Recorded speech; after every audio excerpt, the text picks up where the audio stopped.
Hey, what's happening, everyone? Welcome back to another episode of the Free to Grow CFO Podcast, where we dive deep into conversations about scaling a D2C brand with what? A profit-focused mindset. That's right, we're always talking about profitability over here. I'm your host, Jon Blair, founder of Free to Grow CFO, the go-to outsourced finance and accounting firm for 8- and 9-figure D2C brands. Today, I'm super stoked to be here with my buddy Tony Runyan, Chief Client Officer at Red Stag Fulfillment. Tony, what's happening, man? How's it going? It's good to be here, John. Thanks for having me on. Yeah. Tony and I go back several years. Guardian Bikes, our core fulfillment provider for quite a number of years was Red Stag. So I've worked with Tony on that level, but have remained kind of friends and colleagues since then. So we actually chat once or twice a month, and it's fun to actually finally bring some of those conversations onto the podcast. So I'm excited for everyone to be able to learn a little bit from you about what are we talking about today? Optimizing shipping and fulfillment costs to maximize profitability. And so here's the thing.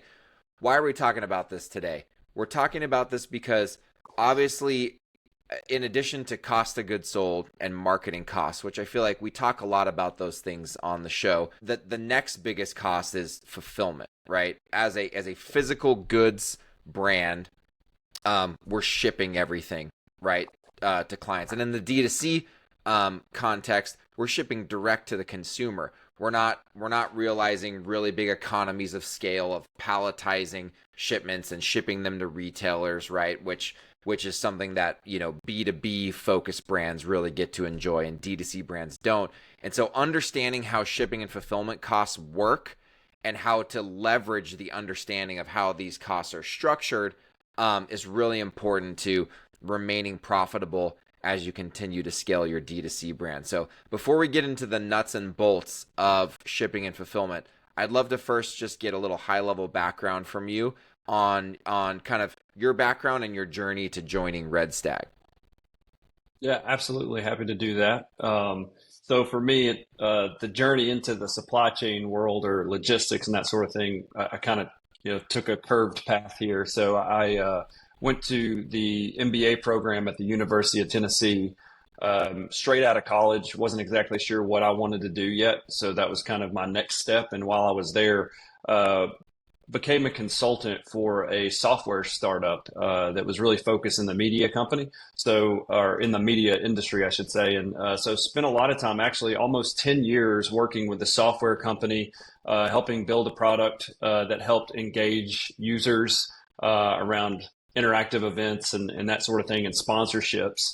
And that company actually merged with an agency. And at that point of I think for me, there was just a change in terms of I lost some of that entrepreneurial spirit in what I was doing on a daily basis, and was kind of looking for that next thing, try to figure out how to scratch that itch. So I'd actually reached out to Jordan Mollenauer, who is one of the founders of Red Stag Fulfillment. He was in the MBA program just a couple of years before me, and really just to have coffee and talk to him. And so those conversations kind of led him to walk me through Red Stag in the early days. I think at the time they had been in business about 2 years, and it was really very early on, and they'd gotten to this point where they were going to start to scale the company.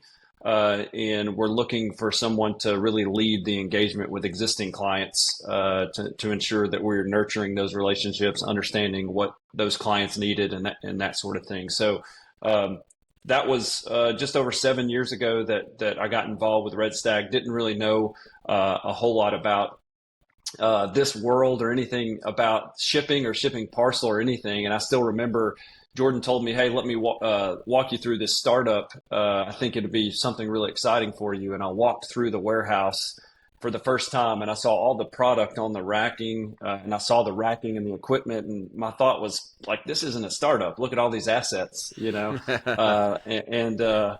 I came from the software world. So it was literally like 4 or 5 guys in a room and some Amazon server somewhere. And that was all we had. So to see all of this, I was kind of thinking, oh, this is a lot more established than I realized. And then a few weeks into starting at Red Stag, I was like, yeah, this is definitely a startup, just in its own way. So it's been a blast to kind of ride this wave, the last 7 years, and lots happened. COVID in itself was years of learning. So Yeah, I mean, I've said it on other episodes, because it's the truth. When I was running Guardian Bikes in the middle of COVID, alongside Red Stag, because you guys were our fulfillment provider at that time, I everyone was so burned out. My whole leadership team, my whole like frontline management team, they were so burned out, especially anyone who was like had anything to do with supply chain, because it was just like every day costs were changing, transit times were changing. Will it show up? Will it not show up? Will the truck pick it up? I just, you never knew, right? And I used to sit down with my leadership team, and one of the things that I used to kind of use to rally the troops is like, guys, this is not going to go on forever, and you're getting a PhD in supply chain management. Like you yeah, will run circles around anyone who didn't have to go through COVID in the supply chain world. And I know it's exhausting, but like you're going to come out of this having learned so much. Um, One thing I want to ask you about Red Stag, actually, that's interesting. This is one thing that really piqued my interest when I was searching for 3PLs, because we were using a different 3PL originally that's big in the bike space at Guardian, and we just weren't quite getting the service that we wanted. And so I was actually the one that went around and kind of shopped the market. And one thing that was really intriguing about Red Stag was really how it was born. It was born out of hmm like the actual frustration that the founders had trying to run an e-commerce brand. Can you just tell me a little bit about that? Because I think it's an interesting story. absolutely. So the co-founders, Jordan and Dustin, had an e-com business that they were running. And they really started to scale quickly. So they were originally fulfilling for themselves, like a lot of e-com companies do, and that the growth was so quick. They thought, hey, we've got to figure out how to work with the volatility of demand. We don't really want to focus on this whole fulfillment thing. Was kind of the thought, of course. So they started to begin that journey of finding a partner who could help scale with them. And I think they went through a few partners, and there were one partner they used that did a pretty good job. They just couldn't scale quickly enough. They just weren't big enough. And then went more of like the national route search, and went through kind of an interview process with a lot of different 3PLs, and eventually landed on one, selected it.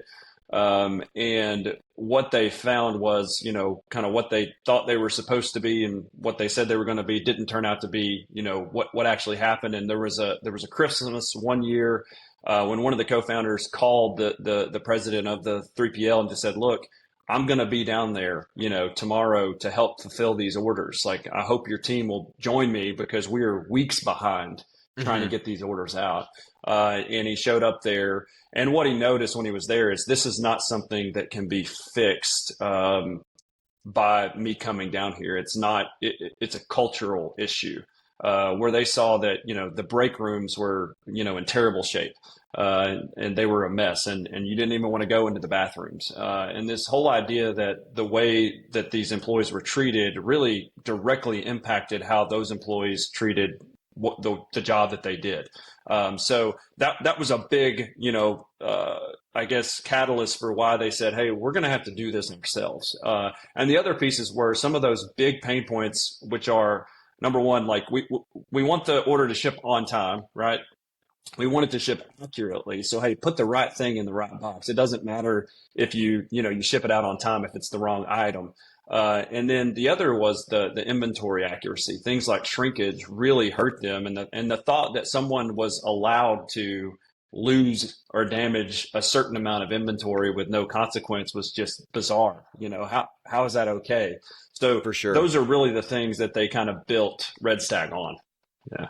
Those were the things I was experiencing at the other 3PL that I was leaving at the time. And so when I came across those guarantees, those service delivery guarantees, I was sold because I was experiencing that left and right. And when you're operating a D2C brand, I mean, I think this goes with any kind of brand, but D2C specifically, there's still like, you know, part of the D2C experience that you promise, right, as a brand is it's a better experience than going to a store, right? And if it's Yeah. not a better experience than going to a store because you get stuff late or you get the wrong stuff in the box, then what is the consumer thinking? The consumer's like, man, I should have just gone to the store for that, right? And so Absolutely. it's really important that you nail that. It's incredibly important. It's one of the things that differentiates D2C from an in-store experience. And so look, I want to now chat about like how do shipping rates actually work, right? There's all this jargon. There's base rates, there's fuel surcharges, there's peak surcharges, there's zones. Like, what does it all mean, right? Like, what is it? Austin Powers, Basil. What does it all mean? Like, it just it's bringing it back on that one. But when someone comes to you and is like, Tony, I just like there's so much I don't understand it all. How do you break down just the basics of how shipping rates actually work? Yeah, happy to do that. And what I'll say, it's parcel shipping. It's one of those things where the more I learn about it, the more I realize I don't know.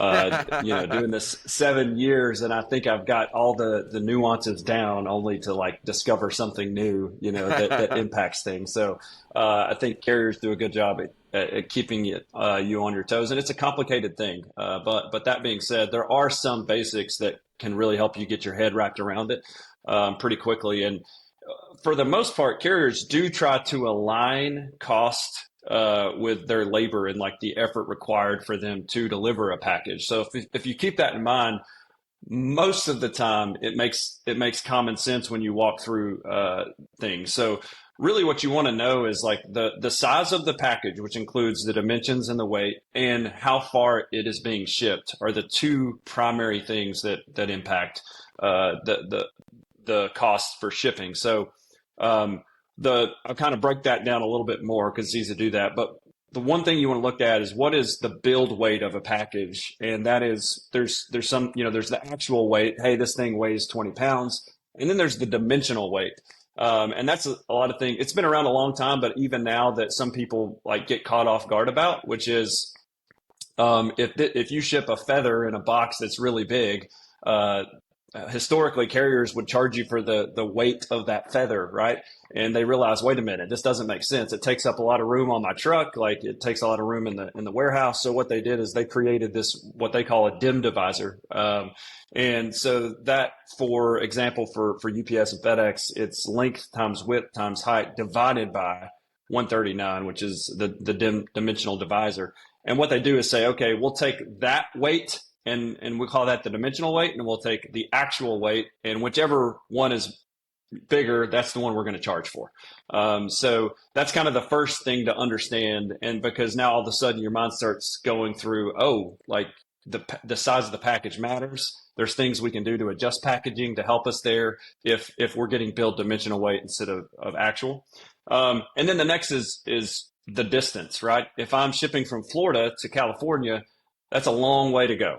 And so the carriers do this by what they call zones, which most of the time is really determined by how many miles away is the destination from the origin. So, I think you look at like 150 miles away is zone 2, up to 300 miles away is a zone 3, and it goes all the way up. And domestically is typically a zone 8 is the way that works. So those are the two biggest, determinants. But then what you can get into with larger packages are these other surcharges, and even not just the size, but things you hear about. Residential surcharge. Is it going to a residence? Okay, there's more on top of that. Is it way out in the boonies? Right. And then that's going to be a delivery area surcharge or an extended area surcharge. There's obviously a fuel surcharge that's on top of all of that. And then you get into what we call these additional surcharges, which are going to be things like, hey, if it's over 48 inches in its longest side, then it's going to get hit with a surcharge. If it's greater than 30 inches on its second longest side, it's going to get hit with something. If it's more than 50 pounds, there's a surcharge for that. So there are a variety of surcharges based on the size as well. And then there's two other things I'll hit on that kind of make up what I'll consider the basics, which is first is what's called a reduction to minimum or a minimum fee. So all carriers will charge a minimum fee for a package, and this is when you're considering lighter weight packages more than anything, where there's a certain, it doesn't matter how high your discounts are, there's a certain minimum or a certain floor that a carrier is going to charge you for a package, and that is called the minimum. So you've got to keep that in mind. And then lastly, to your point, these peak surcharges or demand surcharges. And it's kind of interesting. So peak surcharges are things that, carriers decided to add several years ago during the peak, right? During the holiday season, because they're like, hey, we've got all this extra work, all these extra packages. We're going to add these surcharges on top to help us cover our costs to make sure we can deliver your package on time. Yeah, that makes sense. So they started doing that each year, and then but then they still came tell COVID. you, but then they still tell you that like, oh, we can't guarantee that this gets there on time. Oh, yeah. Because Yeah. So no, anyway, Because of demand. Yeah, exactly, absolutely. right, exactly. You're right. Don't get a refund on that charge though. That's right. There's definitely that window of time that doesn't matter, how much they add to it. You're not getting it guaranteed. So, you move past that, and we hit COVID, and now all of a sudden it was, hey, this whole time's peak, right? Like all during COVID, this is volumes like we've never seen. Again, something that makes sense. Like all this increased volume, they're trying to figure out how to handle it. So what they did is they extended the peak surcharges beyond peak to help continue to cover for those costs within their network. What we have found, of course, is that because it was outside of peak, a lot of folks were like, hey, when does this peak surcharge go away? So what do? They changed the name from peak to demand surcharge. So now whenever there's demand or high demand, right, we're going to charge it. Where that doesn't really make sense, or it starts to kind of break down, is the fact that what we're seeing right now in the industry is there's a lot of capacity available. Guess what? There's still a demand surcharge. So even now, there's demand surcharge available. And what we see is, the carriers, FedEx actually originally pulled back those fees and a lot smaller. And then UPS announced in February that they were going to keep theirs at a certain higher rate. And what do you know? 2 weeks later, FedEx's went back up. So it's always like a tit for tat with those two two carriers. Like it's, I mean, penny for penny, not even dollar for dollar, like penny for penny. Okay, so there's a lot to unpack there. One thing that I want to call out is like, look, when is this concept of like being intentional and being proactive when you're developing products, when you're actually designing products, right? Because there's a couple things that go into that. Like one, if you part of a sound product development process is doing unit economic analysis. Unit economic meaning like what is the per unit cost of the product you're developing. And that's not just cost of goods sold, not just landed cost of goods sold. What is the per unit economic cost of shipping and fulfillment?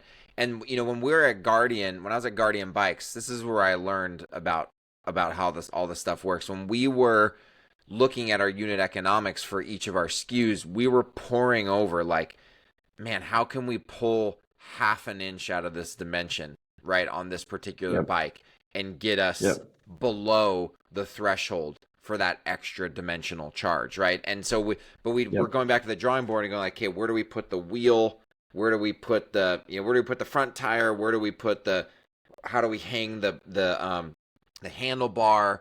What if we did this? What if we did that? And the reason why we spent so much time doing that was because, if you extrapolate the savings, let's say that at retail rates, back then at least, the additional handling surcharge for dimensional was like $14 to $16 a unit, right? If you pull back your packaging on whatever dimension is triggering that, and you get below that, $14 to $16 a unit is a massive savings. Extrapolate that across all your volume. It's huge, right? And so like what I want to call out is that like there is a lot of strategy and intentionality around designing the product such that it drives packaging that drives optimal shipping and fulfillment. And the problem is, if you are not intentional about that and you bring that product to market and then you find out about that dimensional surcharge after the fact, man, it's hard to go backwards, right? Because you've got tooling out for packaging. You've got, I mean, even the number of times that we change packaging at Guardian, we had to go like, hey, well, we've got the stock that we've got to completely deplete of the old packaging, and then we've got to make sure the factory changes to the new packaging. It is a huge effort to switch packaging. Now, if you've already got products, that you've brought to market, I'm not saying don't work on your packaging. Most certainly do that, but the best time to do it is up front when you're designing and developing the product. And so I highly recommend get your 3PL or shipping expert to actually review your packaging we used to send stuff to you guys at Red Stag when we were designing new products and go, hey guys, can you give us an estimate on the shipping costs, and is there anything we're not thinking about? That's actually how we learned a lot of this stuff, was from you guys giving us advice and like, well, man, I know you guys want to launch that 26-inch bike, but if you have that length dimension, man, this is going to be a really expensive bike to ship. So like, make sure you're proactive, make sure you bring your 3PL or shipping expert in on the front end. I think the other thing is, you brought up these minimum fees for each carrier, like no matter how like light or small the package is. In my experience, that is part of what drives a carrier selection strategy, right? Because 100%. There's certain minimums on FedEx and UPS that are higher than some other carriers. How, from your perspective, what are some tips on like considering the minimum fee across carriers, how that should drive potential different carriers that you might want to select for certain kinds of products? Yes, all great points. And first off, let me say, to your point, we have seen what you mentioned so many times, where we get containers of product only to find that there's a new fee that's going to get hit that was not considered, right? And that will just destroy your unit economics. And an important part of that piece is if those additional handling surcharges you won't get hit with more than one on a package.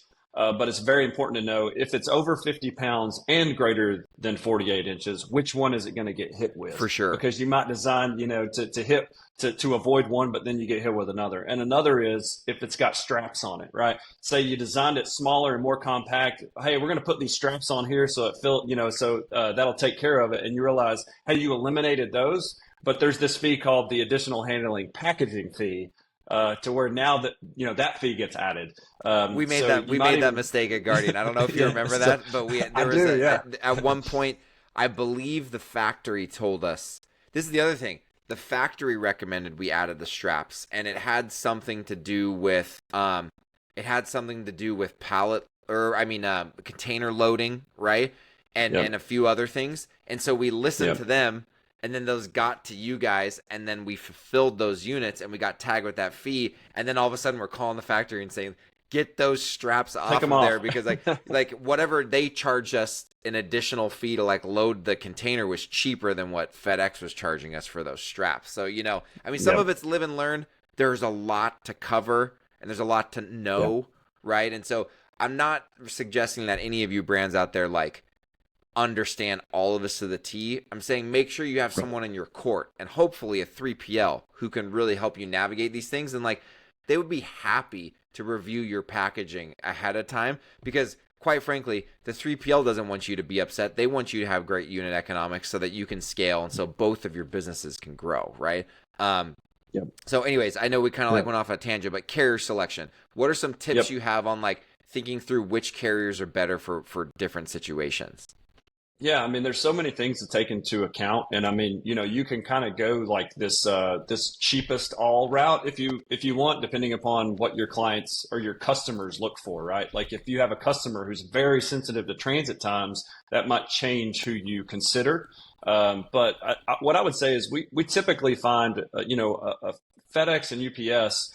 For packages, if you're talking about a very lightweight package, there are so many. There's the minimum fee, then there's the residential fee, then there's the fuel surcharge, and all that stuff kind of stacks and adds on. Now, what they've done is they've began offering these economic type services like a SurePost, a SmartPost, some that use USPS and some that don't. But the key there is they use USPS. And the reason is USPS isn't charging a residential delivery fee.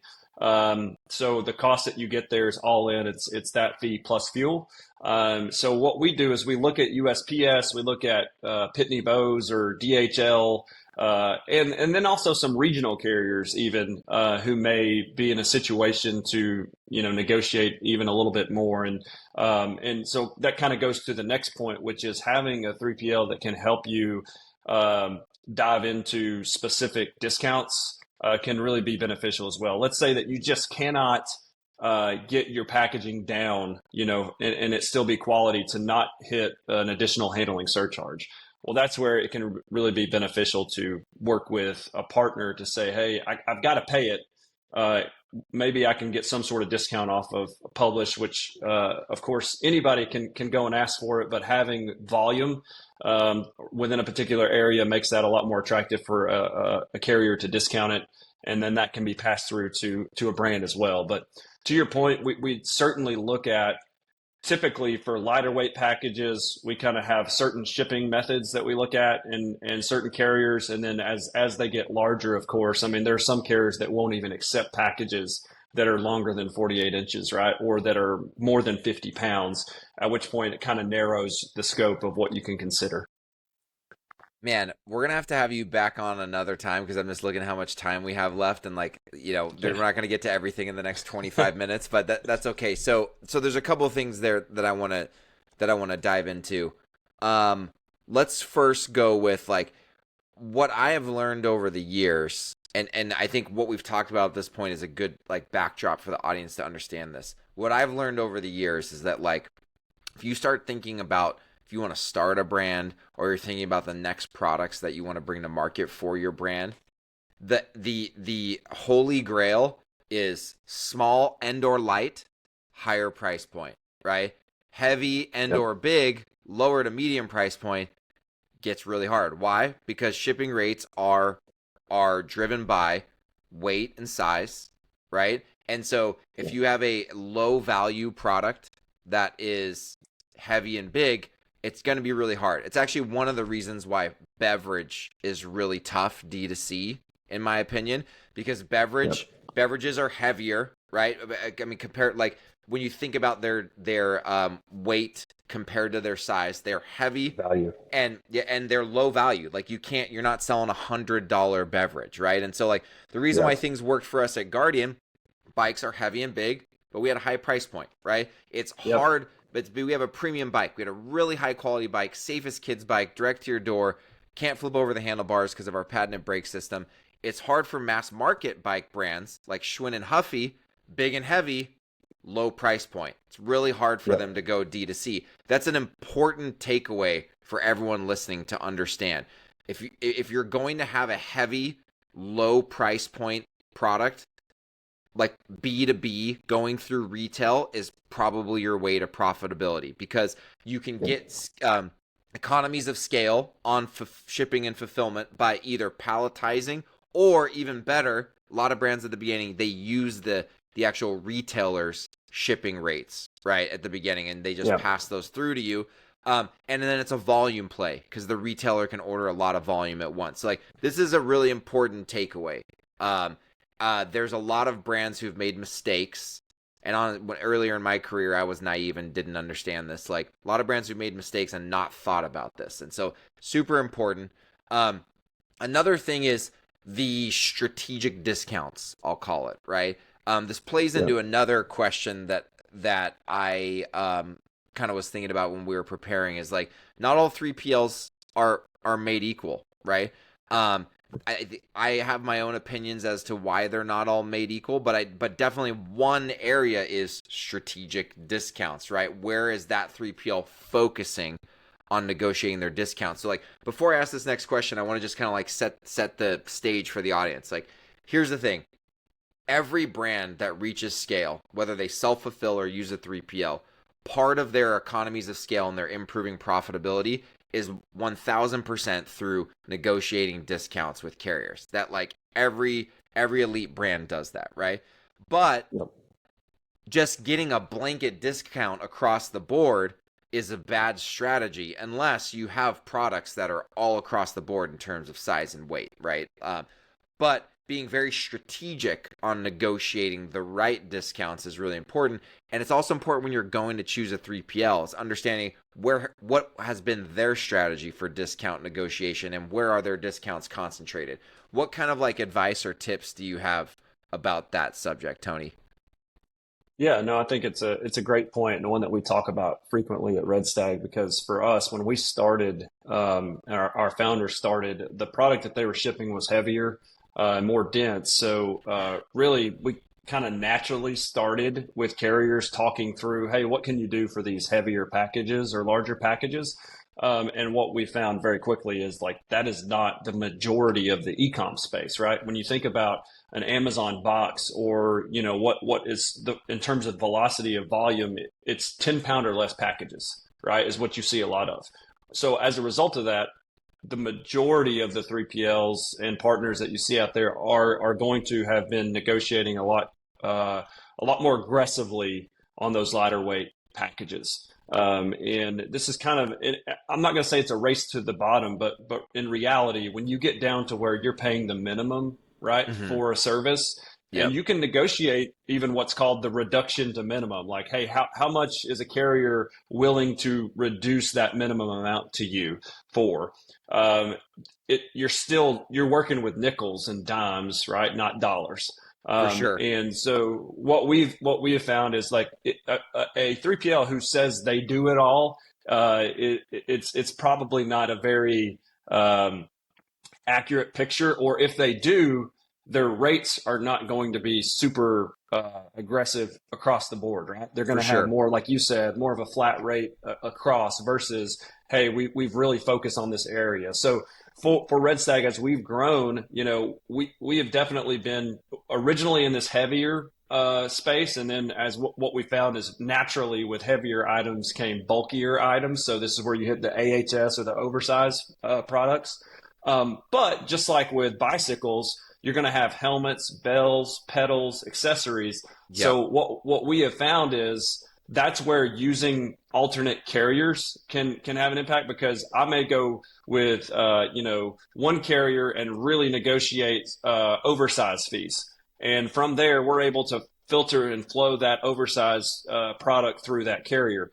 But we want to be aggressive enough in the lightweight space to where you're able to ship, an accessory or whatever the case. And I might use a different approach with a different carrier and target that. So then they win, the carrier wins that volume, this carrier wins that volume, and we both win in terms of the discounts. So there's definitely something to having a multi-carrier strategy in that piece as well, and not necessarily going, hey, this carrier gave me this, can you match it? Hey, this carrier gave me this, can you match it? Because at that point, you kind of get into that race to the bottom, and at some point they're going to say, "Where's this volume?"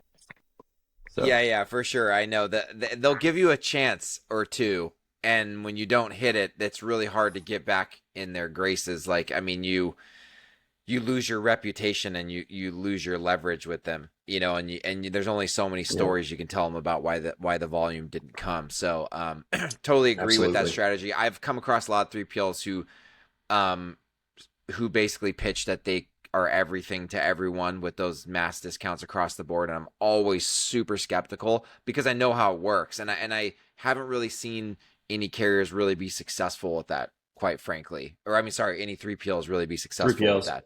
Yeah, I mean, one other thing I want to mention, like, this may go without saying for the people that listen to this podcast, but like, one of the advantages to using a 3PL, especially in the early days, but this is going to actually segue into another question that I have for you, Tony, is like, you don't have the volume to negotiate really incredible rates, right? Like, but a 3PL does, because they are able to consolidate the volume of a ton of different brands, right? And so, they're able to, as a service, pass down a discount and a shipping rate you could never get on your own, and still make a margin, because 3PLs are in business as well, right? They got to make a margin, so they can mark up their rate, and you get a better rate.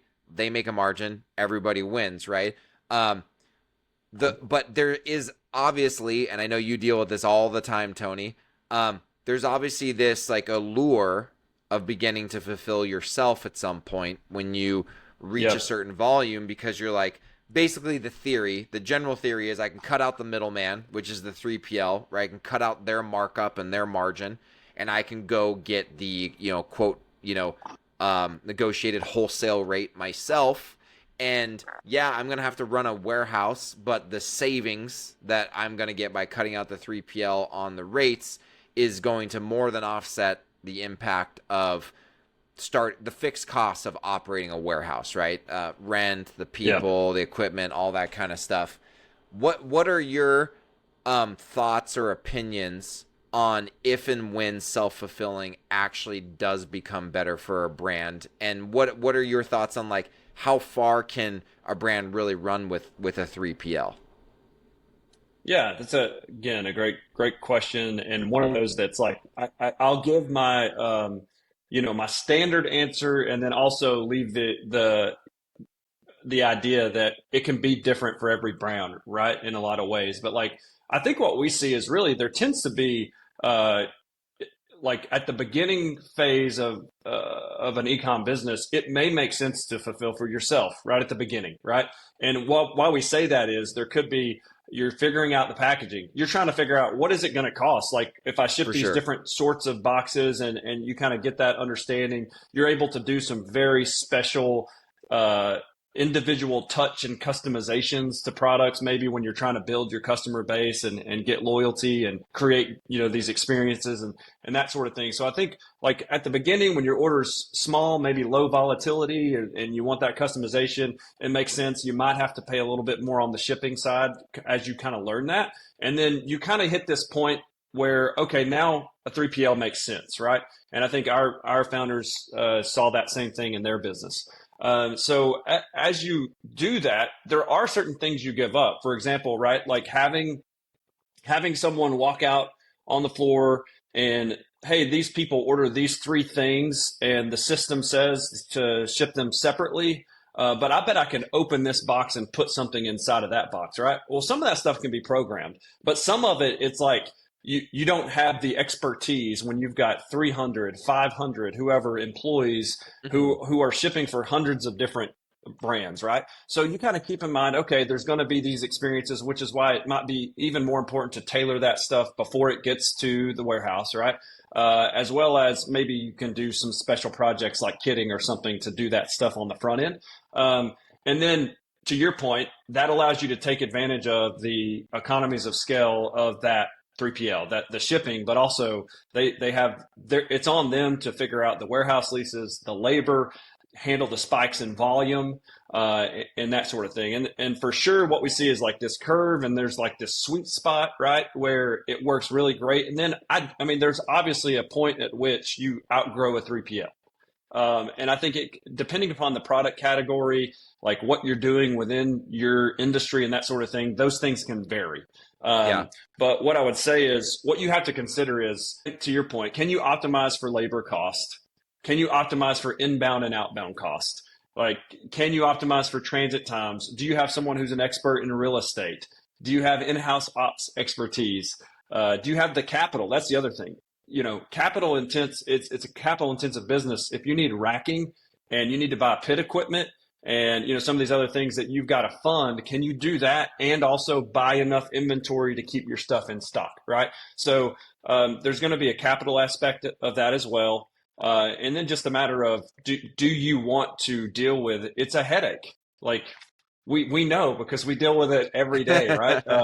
To deal with it, and it may be that you're big enough, and that makes sense, but definitely an investment there, and a lot of factors go into it, but you're going to Yeah. have to hit a certain velocity before it makes sense. Yeah, and you know what? Like, I mean, obviously, as a fractional CFO for D2C brands, like we see most brands use a 3PL, but we have a few that self fulfill, and we get asked this question all the time.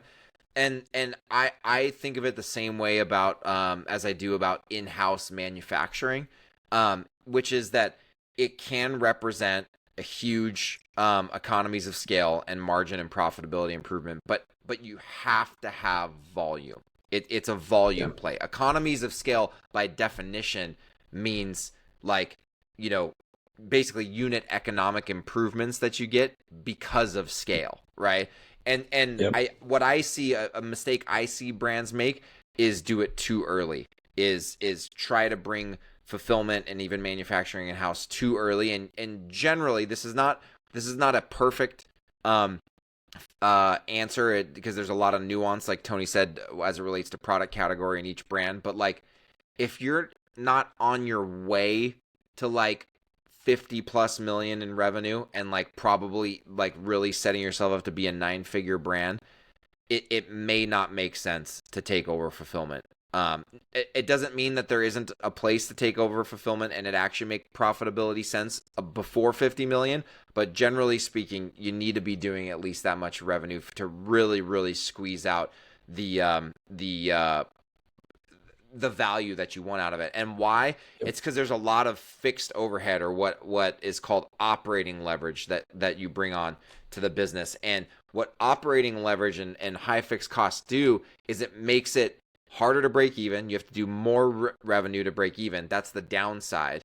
The upside is once you pass your break even point, if you have excess capacity in those fixed costs, you start turning a massive profit after that. But if you keep growing, like Tony was saying, you are going to have to be able to source the next round of fixed overhead, which is labor, resources, possibly bigger real estate, more equipment.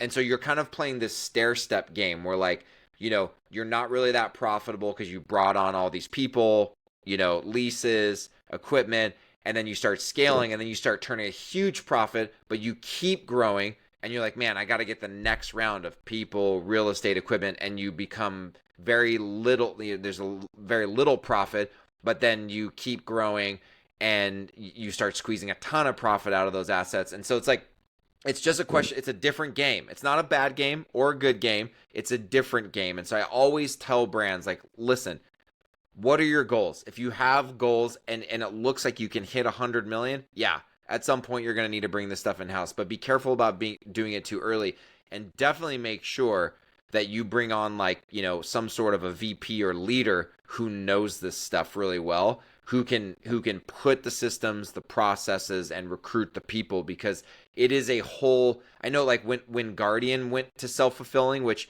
in my opinion, like, it made a lot of sense for Guardian once they hit a certain point, not just from a volume standpoint, but they had to bring manufacturing back to the US for their brand. That's just like, they had to, as a part of their strategy.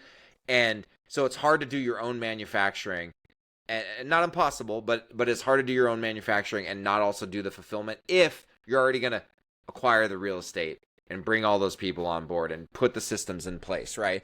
But but it is a huge effort. It was a lot of work on Guardian Bikes to figure that out, and they're still working on it every day. And the company went from like 30 people to like there's like 100 people at Guardian Bikes now, right? And so it's just a different business, and you've got to be ready to get into that different business, And I don't want to leave out, there is the hybrid type too that we've seen, where someone has a 20,000 square foot facility on their own. Maybe they're managing, but then they outsource that volume as well. And sometimes that can be a location based, benefit, where it's like they're on the East Coast and they can use a 3PL on the West Coast or vice versa. But it's also that partner can help handle some of the volatility and the spikes or even their growth into it, while they're able to control some of the other parts of the experience in their own space.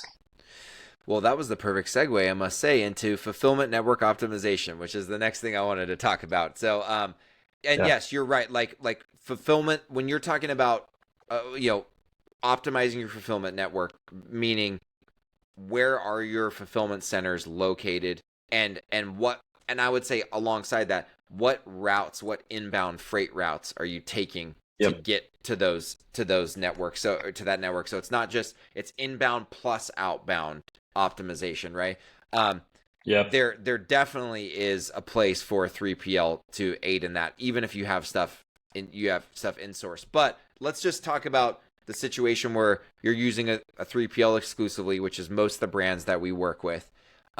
Fulfillment network optimization is a huge opportunity to improve profitability over time. But again, from my vantage point as a D2C focused fractional CFO, I see a lot of brands get too excited too early about this. It comes with, as with basically everything else in the economy scale in fulfillment, there are huge opportunities, but if you do them wrong, or if you execute them at the wrong time before you have enough volume, it can cause a lot of problems. So like, what are the high level do's and don'ts or common mistakes that you kind of see out there when it comes to brands wanting to optimize into multiple FCs?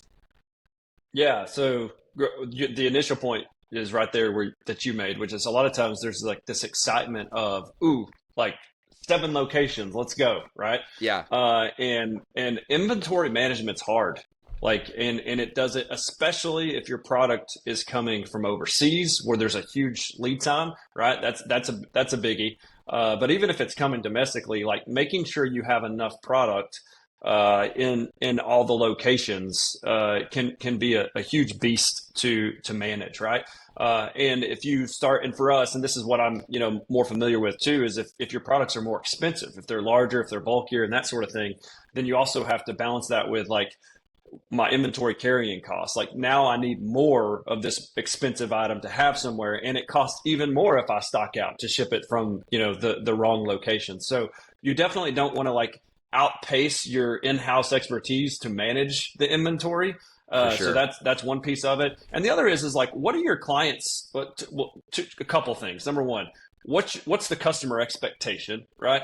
Depending upon what you ship, like if you're shipping a cat fountain, right, or you're shipping socks, or it's something that's like a medical related thing that somebody needs, like if they're sick, they order it then, right? Okay, so the expectation there for the customer is going to be different, even though like there's this overall like 2-day expectation built by Amazon, right? I think even with that, there's still this understanding with consumers' expectations, and COVID helped with this, where it's like, look, I get it. Like I ordered a bike, I ordered, a chair, whatever it is. Like it takes 3 days to get there. That's not that big a deal. It's not like I needed it, right? And if I did, then there's this expedited shipping method that I can choose to get it there. So that's one thing to keep in mind is like, what is your customer expectation? Also, where is your customer? So like we think about the product that you ship, and it's like if you're shipping paddle boards, or if you're shipping something that's like used mostly into winter time in the Northeast, right? Or whatever it may be, the locations you choose could be different, right? It's not that important to have it maybe in some of these other areas. So you don't want to just do it because the overall U.S. distribution makes it look like it's the best place. You want to look at your specific customer data and say, oh, based on these things, it looks like these would be the best locations for us to ship. And the other thing is what we find that some e-com owners fall into is this idea of like, oh, having a warehouse at port, that's the way to go. And in some instances, it absolutely may be, right? But think about like a California warehouse, which may come with additional taxes, additional expenses, and that sort of thing. But you say, hey, I'm coming in from China to California. It's great. I can just get it, sent straight over to this warehouse. I don't have to pay this fee. But what we like to look at is what we call the total cost of fulfillment. Because if you're looking at a container that comes in, and let's just say that it's got 500 items on it, and it costs you $1,000 more to go from California to a state that's further inland, right? And so like on average, you're paying $2 more per unit to get it there. But what you find is because of your distribution of customers, you're able to save $2.50 on outbound cost, right? Whenever you ship it out. So now all of a sudden it's actually 50 cents cheaper to ship it inland. That's not always true, but it's something to look at. And a lot of times we have customers who might just look at one or the other instead of considering the entire picture. So those are a few of the things we see. Well, yeah. So, I mean, really, when you're looking at fulfillment network optimization scenarios or potential decisions, what you should be looking for is the net cost impact of carrying costs, inbound freight, any freight transfers, and outbound. You can't just like usually, I mean, I think I would say actually always in all the times I've ever analyzed this, whatever outbound savings you're going to get by moving into multiple locations, you're always looking at that as kind of like, that's the gross benefit. And does that outweigh the costs of carrying costs increases because you're going to have more minimum inventory levels you have to hold, probably some inbound changes, and eventually, and you're going to have to forecast some amount of transfers or suboptimal shipments, right? And so it's the net of all of those things that really help you understand your profitability impact. One other thing I want to mention, there's like this whole world of supply chain network optimization. You can hire really expensive consultants. They run all these fancy models. I'm not saying there's no value to those. We got lucky that we had Mr. Shane Strange on our team, who you know, and who was he was a supply chain network optimization consultant before I brought him on board, and so most people don't get that. But those are all pictures of an ideal world, right? And we don't live in an ideal world, and so there is no such thing as optimal. It's closer to optimal, right? And it's the same thing with when we build financial models for clients. Like our financial model, when you look at the P&L projection, the balance sheet projection, cash flow projection, it's not meant to give you a perfect prediction of the future, right? It's meant to say, if these variables turn out to be true, here's what the output is going to look like. And we're always having to make some sort of we're gonna have to make some sort of judgmental like adjustments to those models to account for the fact that we live in reality, not in an ideal world. So I want to take that pressure off of founders. Like you'll never be optimal. And as soon as you're optimal, your demand locations will change. Something changes and you're gonna have to change again. So it's very much iterative. It's like, what's the best we can do today? And then let's analyze it on some regular basis. At Guardian, we used to analyze it quarterly.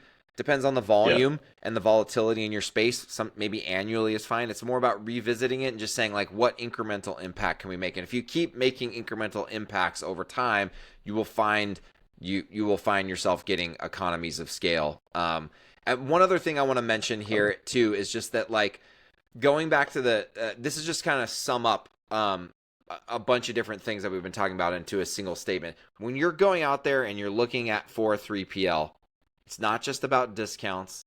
It's about where are the discounts, what are the service levels of the 3PL, and where are their locations. It's all of those things, right? And certainly there's other factors, but it's not just one-dimensionally. This 3PL has a 69% discount, and this one has a 45% discount. You have to take into account. We actually went from a 3PL that had steeper discounts and moved to Red Stag, which did not quite have as much steeper discounts, but we calculated the service level, the cost of like products going out not on time and the wrong stuff being shipped, more than offset the fact that Red Stag's discounts weren't quite as aggressive, and that's okay. It's the total cost of the relationship, right? And so like that, if there's one thing for everyone to like take away from today's episode, whether we're talking about how shipping rates work, you're talking about fulfillment network optimization, you're talking about choosing a 3PL, it's the total net cost, right? Of all of those things that you need to take into account. And so just want everyone to take that away from today's episode. Before we land the plane, though, I always like to ask a personal question because at Free to Grow, the balance of personal and professional life is near and dear to my heart, and it's a big part of our core values and guiding principles. You and I both share on the personal front, as brothers in Christ. We're both Christians, and we talk a lot about our faith and just how it shapes our personal life and our work life. And I just want to ask you, for yourself, as a Christian, how has your faith shaped your personal and work life? Yeah, I mean, gosh, the short answer to that is in every way, right? And I think that so for me, having the ability to have an impact that is eternal or overreaching and far beyond just what I do day to day in my life, if I can use my relationships that I build, whether that be in Red Stag or with our clients or in whatever I'm doing as part of this to establish longer standing relationship to be able to share others the love of Christ and the kindness that we are shown as Christians with that. What an incredible thing to do. And it's really easy, I think, to get caught up in the minutia of day to day and what, our jobs, right? And then to not be able to step back and look at, hey, it's about a lot more than that. So it's great to be able to have conversations with you and to check in, regularly to help make sure we're keeping our eyes on that and focused on that when we have everything else going on around us. Yeah, man. Hardest thing to do, but what a great joy, and I appreciate you more than you know on not just the work level, but on the personal level and on the spiritual level. So before we close up here, where can people find more information about Red Stag? So, I mean, going to redstagfulfillment.com is obviously a way to go. And honestly, reach out to me. If you have questions specifically, you can just send an email to Tony at redstagfulfillment.com, and always happy to answer questions. I mean, we really like to be advisors, and that may be us advising that we're not a good fit. That happens regularly, and that's okay with us. I think ultimately, like that, we know that if you don't want to force a fit, especially in a business like this, right? So we want it to be a place where it makes a lot of sense for both parties, and we think it's going to be a long-term, relationship where we both benefit. Awesome. Definitely check them out. And if you want more helpful tips on scaling a profit-focused D2C brand, consider following me, Jon Blair, on LinkedIn. And if you're interested in learning more about how Free2Grow's D2C accountants and fractional CFOs can help your brand increase profit and cash flow as you scale, check us out at free2growcfo.com. And until next time, scale on.